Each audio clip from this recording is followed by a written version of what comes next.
So as you guys can see behind me, I love big, fast, powerful V8s, but I have a love for JDM cars. I grew up in the 90s. I love the Fast and Furious. I have a long list of tuner cars that I will own someday and bring to the channel.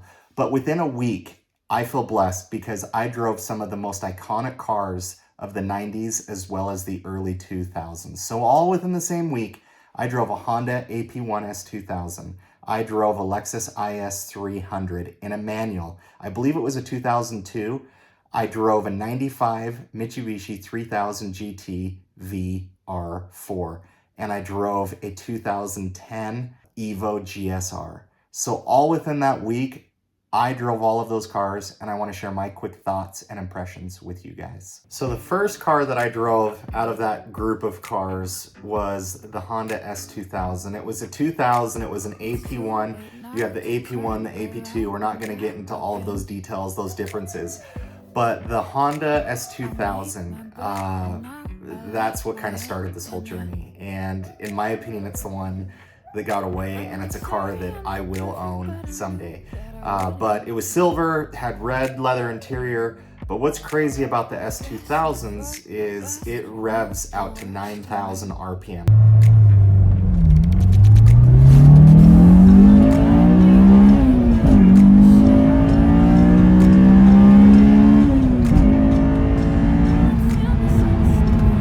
Is the car fast? No, it's not. All of these cars behind me would destroy it, but it is a driver-focused car, and I don't even know how to explain it. It was the best shifting, best feeling transmission car that I've ever been a part of, and just revving that car to that high of RPMs was just intoxicating. It was a lot of fun. These cars are hard to find now, and they're one of the most expensive out of the cars that I mentioned. So this car had about 60,000 miles, and they were asking $29,000 for it, a car that is now 22 years old. So the S2000 was probably one of, if not the most fun car to drive. I am sad I didn't buy it. Had I known what I've gone through with the 3000 GT, I would have steered more towards going the Honda route. But that car, if you guys have a chance to get one, buy it. They're amazing. They're only going up in value. It's really hard to find clean examples. A lot of people modify them, a lot of people tear them up. But the S2000, for me, as someone who loves manual transmission cars, it was just the best shifting, best feeling car. And the only reason that I didn't get it is it was just out of budget for me. I wanted to get a clean example. I was gonna fly to Colorado to get one that was red. It just didn't work out. And the price point that those were at, it was just at the very top of my range. The next car that I drove was actually a Lexus IS 300. And it was a Lexus IS 300. I don't remember when they stopped making them with this, but it has the same motor as the Supra, the 2JZ engine. From what I understand, it's not quite as robust. And for those of you who aren't familiar, the 2JZ engine is what is in the Toyota Supra that's turbocharged, that everybody out there modifies. It handles modifications extremely well, as does the S2000. It's a platform that you can actually do a lot of bolt-ons in it. There's a ton of room in the engine bay. But the Lexus IS 300, there was a car that was in Twin Falls, Idaho, and you guys might have saw my road trip in my Camaro, but the Lexus IS 300 this car was actually a California car, and it was on Bring a Trailer. If you guys look up Lexus IS 300 on Bring a Trailer, I don't remember the exact year of this car, but it had like 30,000 miles on it. It was really low. It didn't sell on there, and some people had reported on there that the car was just trashed. It sat outside for forever. I actually had a deposit to buy this car, and my plan was to turbocharge the car. But back to the internals, I've heard that the rods and different things are just a touch different on the motor that went into the IS 300, but you can turbocharge them. I love the looks of them. I remember it from, I think there was a Need for Speed game in 2005 that had them in there. They're also known as the Altezas. I believe that's the Japanese version. But so this one is in a manual, and the manuals are extremely hard to find. So I drove out to Twin Falls. I had a deposit on the car. They wanted low 20s for the car. It had 30,000 miles. I just felt something had to be wrong with the car. So when I showed up, I mean, the car had door dings all over it. The paint was chipping off of the roof. The interior, it did not look like a car that had only been through 30,000 miles. And what I saw in Bring a Trailer from the feedback matched in person. So regardless, I still drove it because I was like, you know what, maybe some of those things can be fixed, maybe throw a wrap on there. But as I drove the car, I just realized I would have to spend a ton of money to be able to modify that car to get it to where I want. So in terms of driving it, it drove okay, but they really are not powerful at all. So the tachometer on the IS300 are amazing. Like, it looks like a Rolex watch. It's really cool. It was it had 4 doors, which is something I'm kind of looking for and want to be able to get into, but overall it just didn't have the power. So this next car was an Evo 10. And this generation of Evo is not as popular. This was a GSR. It was a manual transmission. They won $32,000 for it. It was here in Salt Lake. The guy, even though I pulled up in a brand new Camaro that was worth more than that car, would not let me drive it. He drove it. The car, the tough thing with buying these cars, guys, is you don't know what the previous owner did to it. And a lot of people modify them like crazy. Supposedly a truck driver owned this but took it to a performance shop to get it maintained. The story on this one just didn't add up for me. But what I will say is those Evos, I understand why people modify them. Even though I wasn't driving it, yes, it was a manual, the all-wheel drive system in those cars and just the power that those have for a stock 4-cylinder car, that car ripped. Like, it was stock, but it ripped. And just the condition of the car, what needed done to it I still felt like it needed a lot of body work. I wasn't too sure on if the car was tuned, and none of it made sense to me because the guy had an STI outside that was modified to heck, and every car that he owned was extremely modified.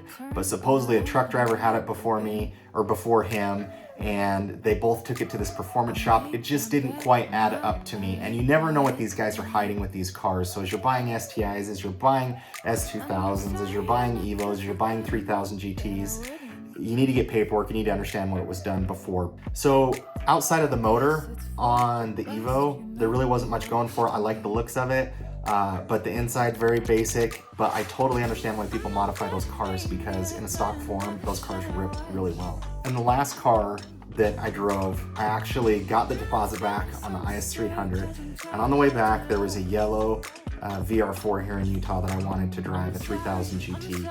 And the car, when I arrived, an older lady had it. She had 3 keys for it.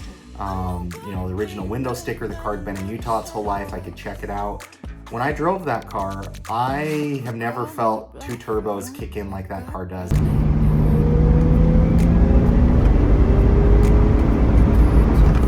Because in today's world, you have turbos where you feel the torque down low. That takes about up to $3 grand to fill it.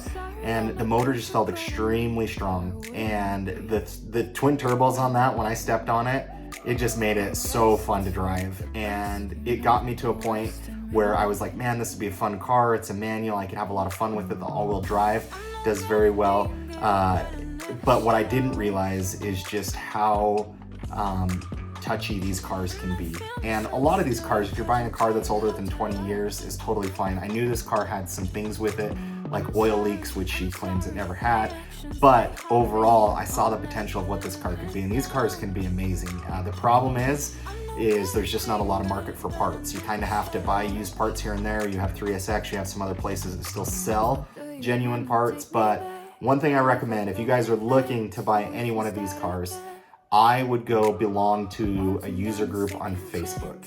I just would, months before you buy one, and just see what the comments are. Ask them, how are these cars in terms of working on reliability? All of these cars are going to require some level of maintenance. However, with the Mitsubishis, what I realized is just how amazing that platform is and how fast those cars are and the technology behind them. But they do require a lot of maintenance. They do require a lot of work.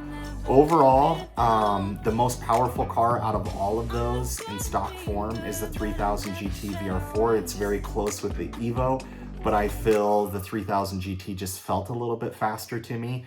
But I could see how the Evo probably with the, another 10 years, 12 years on it would be faster because of technology, because of weight savings, different things.